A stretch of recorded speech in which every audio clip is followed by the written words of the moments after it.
seorang warga negara Indonesia ditemukan dalam kondisi mengenaskan di sebuah rumah sakit di negara tetangga, sekitar wilayah Asia Tenggara. Korban tersebut, seorang pria berusia sekitar 28 tahun, ditemukan dengan luka bekas operasi besar di bagian perut.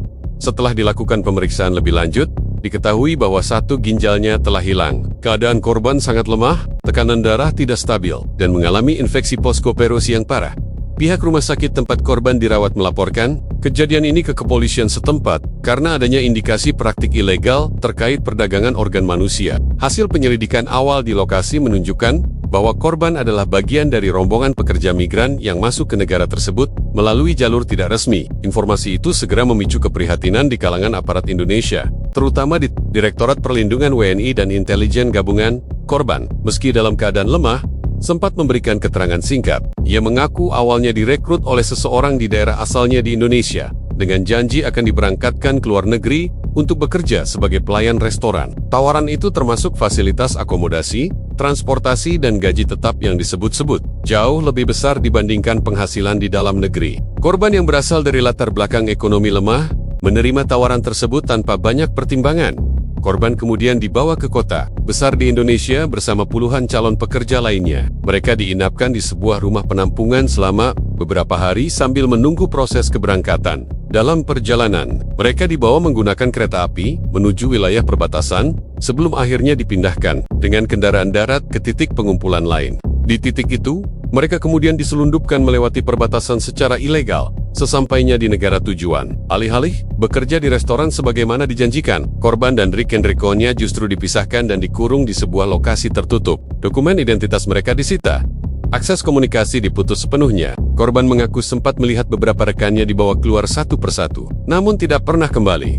Korban sendiri kemudian dibawa ke sebuah tempat yang diduga sebagai klinik atau fasilitas medis tidak resmi. Di tempat itu, tanpa persetujuan, korban dibius dan dioperasi. Ketika sadar, korban menyadari satu ginjalnya telah diambil. Akibat komplikasi poskopirosi dan infeksi, kondisinya memburuk, hingga akhirnya ditemukan oleh petugas kesehatan setempat, yang kemudian membawanya ke rumah sakit. Laporan mengenai peristiwa ini segera diteruskan ke Kedutaan Besar Indonesia di negara tersebut. Atas instruksi pemerintah pusat, tim khusus gabungan yang terdiri dari unsur intelijen, TNI, kepolisian, serta Kementerian Luar Negeri segera dibentuk. Prioritas utama adalah menyelidiki jaringan sindikat yang merekrut, dan mengeksploitasi warga Indonesia menjadi korban perdagangan organ. Data awal menunjukkan adanya pola perekrutan yang berulang di beberapa daerah di Indonesia. Daerah-daerah dengan tingkat ekonomi rendah, para korban umumnya dijanjikan pekerjaan sebagai pelayan restoran, petugas kebersihan, atau buruh kasar, dengan iming-iming penghasilan besar di luar negeri. Modus transportasi yang digunakan pun beragam. Salah satunya adalah menggunakan kereta api sebagai jalur utama pengiriman ke wilayah perbatasan. Sebelum dilanjutkan ke negara tujuan, aparat gabungan mulai memetakan jalur-jalur pergerakan sindikat ini. Mereka menelusuri nama-nama calon perekrut, titik-titik penampungan, serta rute pengiriman para korban. Data manifest penumpang kereta api juga mulai dianalisis untuk menemukan pola perjalanan yang mencurigakan. Sementara itu, korban yang berhasil selamat tetap dirawat di rumah sakit dengan pengawasan ketat. Kondisinya perlahan stabil, namun trauma, fisik dan mental yang dialami cukup berat. Pemerintah Indonesia bergerak cepat untuk memulangkan korban, sekaligus melindunginya sebagai saksi kunci dalam pengungkapan kasus ini.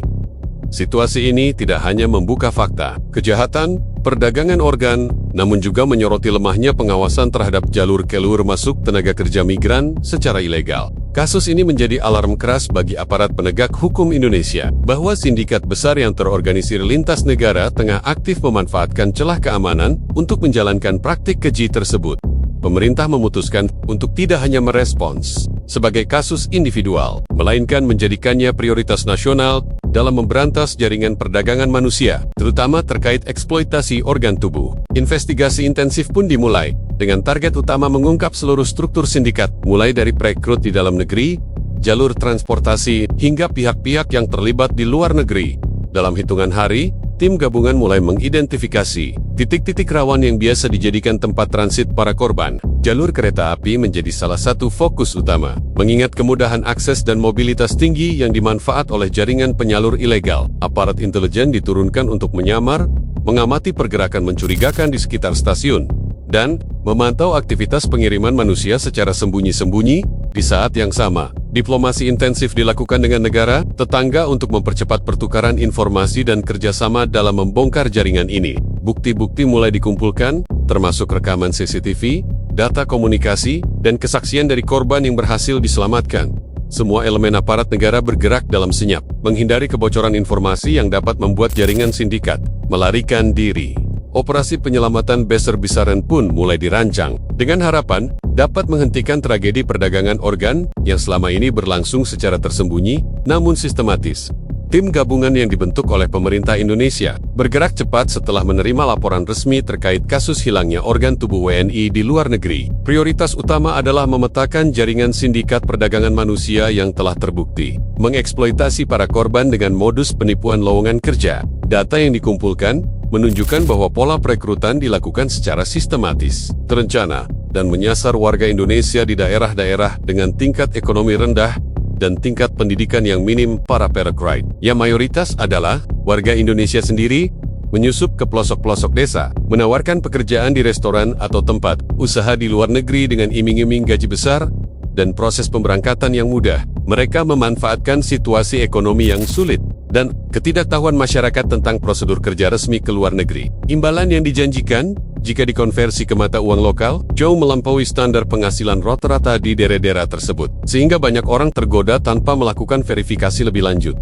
Dari hasil penyelidikan, diketahui bahwa setelah korban direkrut, mereka dikumpulkan di kota-kota besar Indonesia dan ditempatkan di penampungan sementara. Di tempat ini, korban diinapkan selama beberapa hari, diisolasi dari pihak luar, dan diberi instruksi singkat tentang perjalanan yang akan mereka tempuh. Para korban juga diwajibkan menyerahkan dokumen pribadi, seperti KTP dan paspor, yang diklaim sebagai bagian dari proses administrasi pemberangkatan. Faktanya, dokumen tersebut dijadikan alat untuk mengendalikan mereka. Jalur transportasi yang digunakan sindikat sangat beragam. Salah satu yang paling dominan adalah moda kereta api, karena jalur ini memberikan akses cepat ke wilayah perbatasan dengan tingkat pengawasan yang relatif longgar di beberapa titik. Korban diberangkatkan menggunakan kereta api dalam kelompok kecil untuk menghindari kecurigaan, berpencar di beberapa gerbong, dan selalu diawasi oleh anggota jaringan yang bertugas sebagai pengawal atau pendamping. Setibanya di wilayah perbatasan, para korban dipindahkan ke kendaraan darat seperti mobil, van, atau truk kecil yang telah disiapkan sebelumnya. Mereka kemudian dibawa ke titik pengumpulan lain, biasanya di lokasi tersembunyi, sebelum diselundupkan ke luar negeri menggunakan jalur laut, jalur darat ilegal, atau bahkan penerbangan gelap dengan dokumen palsu. Setelah berhasil diselundupkan ke negara tujuan, para korban langsung dikurung di lokasi tertutup. Disinilah puncak dari kejahatan sindikat dimulai. Alih-alih bekerja sesuai janji, korban dipaksa menjalani prosedur medis ilegal. Beberapa di antaranya langsung dibawa ke klinik rahasia yang beroperasi tanpa izin. Klinik-klinik ini tersebar di beberapa wilayah di luar negeri, berafiliasi dengan jaringan mafia internasional perdagangan organ manusia.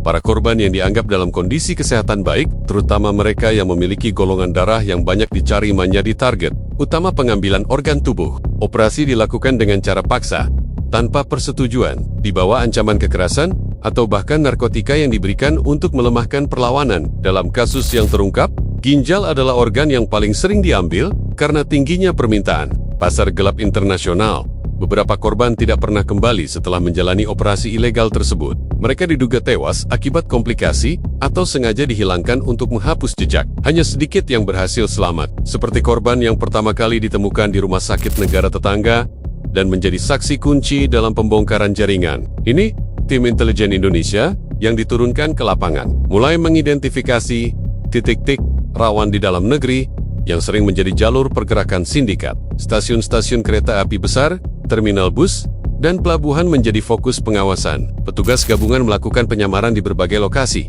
menyusup sebagai penumpang biasa, calon pekerja migran, atau bagian dari logistik perjalanan. Dalam proses penyelidikan, ditemukan bahwa sindikat ini tidak hanya beroperasi di satu negara tujuan. Ada beberapa rute pengiriman yang mengarah ke berbagai wilayah, menunjukkan skala operasi yang luas dan terorganisir. Sindikat ini memiliki struktur yang rapi, mulai dari perekrut lapangan, pengatur perjalanan, oknum yang memalsukan dokumen, hingga jaringan medis ilegal yang menangani operasi pengambilan organ. Tidak hanya itu, indikasi kuat menunjukkan keterlibatan warga negara asing dalam sindikat ini. Mereka berperan sebagai penadah organ tubuh, pemodal, dan pengendali utama jalur distribusi organ ke pasar gelap internasional. Permintaan organ, terutama ginjal, diketahui sangat tinggi di beberapa negara yang sistem transplantasinya longgar atau praktik medis ilegal masih marak terjadi. Pihak pemerintah Indonesia, melalui koordinasi lintas kementerian dan lembaga, meningkatkan kerjasama internasional dengan negara-negara tuan. Diplomat dan aparat intelijen bekerja sama secara tertutup untuk bertukar data, melacak keberadaan jaringan sindikat, dan merancang operasi penindakan bersama.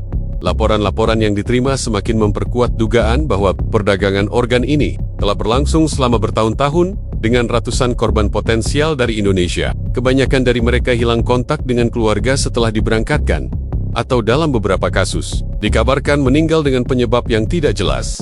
Pemerintah Indonesia menegaskan komitmennya untuk menghentikan praktik keji ini. Operasi besar-besaran dirancang untuk menghancurkan seluruh jaringan dari akar. Tidak hanya menangkap pelaku lapangan, tetapi juga membongkar struktur sindikat hingga ke tingkat internasional. Fokus utama adalah menyelamatkan korban yang masih tertahan, mengembalikan mereka ke tanah air, serta memastikan pelaku mendapatkan hukuman setimpal sesuai hukum yang berlaku. Aparat terus bergerak, mengumpulkan bukti, memantau pergerakan sindikat, dan menyiapkan operasi penyelamatan yang terkoordinasi. Semua langkah dilakukan dalam senyap, demi menjaga keselamatan para korban dan meminimalisir risiko kegagalan operasi akibat kebocoran informasi. Setelah berminggu-minggu memantau dan menganalisis pergerakan sindikat, tim gabungan Indonesia akhirnya menemukan celah untuk melancarkan operasi penyelamatan. Dari hasil intelijen, diketahui akan ada pengiriman besar calon pekerja migran yang diduga kuat merupakan korban berikutnya dari sindikat perdagangan organ. Informasi yang diperoleh menunjukkan bahwa puluhan warga Indonesia telah dikumpulkan di sebuah penampungan tersembunyi di daerah kota besar, siap diberangkatkan menggunakan kereta api menuju wilayah perbatasan. Para korban, sebagian besar berusia muda, terdiri dari laki-laki dan perempuan, berasal dari berbagai daerah di Indonesia. Mereka direkrut dengan iming-iming pekerjaan layak di luar negeri. Namun faktanya, mereka sudah menjadi bagian dari skenario kejahatan terencana yang melibatkan sindikat lintas negara. Berdasarkan pemetaan, jalur pengiriman mereka melalui rute kereta api menuju perbatasan, lalu dilanjutkan dengan kendaraan darat ke titik penyelundupan. Menyadari skala ancaman yang dihadapi, tim gabungan tidak dapat melakukan penindakan sembarangan. Operasi harus dilakukan dengan perhitungan matang, minim risiko, dan tanpa menimbulkan kepanikan publik, terutama di area stasiun yang padat. Oleh sebab itu, tim memutuskan untuk menjalankan operasi senyap, menyamar sebagai penumpang biasa, menyusup ke dalam kereta api yang digunakan sindikat untuk mengangkut para korban. Anggota tim khusus, terdiri dari personel intelijen, pasukan elit, serta petugas imigrasi terlatih, dilengkapi dengan peralatan komunikasi tersembunyi, dokumen identitas yang telah dipalsukan sesuai skenario, dan perlengkapan standar operasi rahasia. Mereka membaur di antara penumpang lain, sebagian berperan sebagai calon pekerja migran, sebagian sebagai penumpang umum, dan sisanya tersebar di titik-titik strategis sepanjang jalur transportasi. Hari keberangkatan tiba di stasiun pemberangkatan. Aparat intelijen telah terlebih dahulu memantau pergerakan jaringan sindikat. Terlihat jelas bagaimana para korban diarahkan oleh perekrut untuk naik ke gerbong tertentu. Dipastikan tetap berada dalam pengawasan mereka. Para perekrut berpenampilan layaknya penumpang biasa, namun ciri-ciri dan gerak-gerik mereka telah dikenali oleh tim gabungan yang menyamar. Kereta api melaju meninggalkan kota besar, membawa rombongan korban dan sindikat menuju wilayah perbatasan. Selama perjalanan, tim gabungan terus memantau komunikasi dan pergerakan para pelaku. Titik pengawasan juga telah disiapkan di sepanjang jalur, memastikan tidak ada kejadian di luar kendali. Aparat yang berada di dalam kereta secara berkala memberikan laporan ke pusat kendali operasi. Setibanya di stasiun terakhir sebelum perbatasan, rencana penyergapan mulai dijalankan. Berdasarkan pola sebelumnya, para korban akan dipindahkan ke kendaraan darat yang telah disiapkan oleh sindikat, lalu dibawa ke titik penampungan lain sebelum diselundupkan ke luar negeri. Titik inilah yang menjadi sasaran utama operasi penyelamatan. Tim darat yang telah standby sejak dini hari segera bergerak. Beberapa kendaraan pengangkut telah diidentifikasi. Sopir dan pengawal sindikat telah dibuntuti secara diam-diam. Aparat memastikan tidak ada celah bagi sindikat untuk melarikan diri atau memindahkan korban tanpa sepengetahuan mereka. saat seluruh korban dipindahkan dari kereta ke kendaraan darat. Tim gabungan melakukan koordinasi akhir. Dengan isyarat yang telah disepakati, penyergapan dimulai secara serentak di beberapa titik. Pasukan khusus yang menyamar langsung mengamankan para pelaku di lokasi pengumpulan. Sementara tim di luar stasiun menghentikan kendaraan pengangkut sebelum sempat meninggalkan area. Operasi berlangsung cepat, terukur, dan tanpa letusan senjata. Para pelaku tidak sempat melakukan perlawanan berarti. Korban yang berada di dalam kendaraan segera dievakuasi, diperiksa kondisi kesehatannya, dan dipastikan dalam keadaan aman. Beberapa korban mengalami syok berat akibat perlakuan selama perjalanan. Namun tidak ada yang mengalami cedera fisik serius saat proses penyelamatan berlangsung. Di sisi lain, beberapa anggota sindikat berhasil ditangkap di tempat, termasuk perekrut lapangan, sopir kendaraan pengangkut, dan beberapa oknum yang berperan sebagai penghubung antara jaringan di Indonesia dengan sindikat di luar negeri. Barang bukti berupa dokumen palsu, daftar nama korban, alat komunikasi, serta catatan pembayaran berhasil diamankan. Setelah lokasi dinyatakan aman, para korban dibawa ke tempat penampungan darurat yang telah disiapkan oleh pemerintah di tempat. Ini, mereka mendapatkan pemeriksaan medis, pendampingan psikologis, dan perlindungan hukum sebagai saksi serta korban tindak pidana perdagangan manusia. Proses pendataan juga dilakukan untuk memastikan identitas mereka, saudara, serta kronologi perekrutan. Hasil pemeriksaan awal menunjukkan bahwa sebagian besar korban tidak mengetahui bahwa mereka akan menjadi target perdagangan organ. Mereka benar-benar percaya akan bekerja sebagai pegawai restoran atau buruh di luar negeri. Informasi ini semakin menguatkan dugaan bahwa sindikat bergerak sangat sistematis dengan memanfaatkan kondisi sosial ekonomi korban dan memanipulasi mereka sejak awal perekrutan. Operasi penyelamatan ini dinyatakan sebagai salah satu keberhasilan besar aparat gabungan dalam menggagalkan skenario kejahatan perdagangan organ yang telah merenggut banyak korban. Namun, aparat juga menyadari bahwa keberhasilan ini hanyalah langkah awal. Masih banyak bagian dari sindikat yang beroperasi, baik di dalam maupun luar negeri, yang harus diungkap dan ditindaklanjuti. Tim gabungan terus melanjutkan penyelidikan, mengembangkan informasi dari para pelaku yang ditangkap, serta menggali data dari para korban yang selamat. Semua elemen negara bergerak bersama untuk memastikan jaringan ini benar-benar dihancurkan dari akar-akarnya.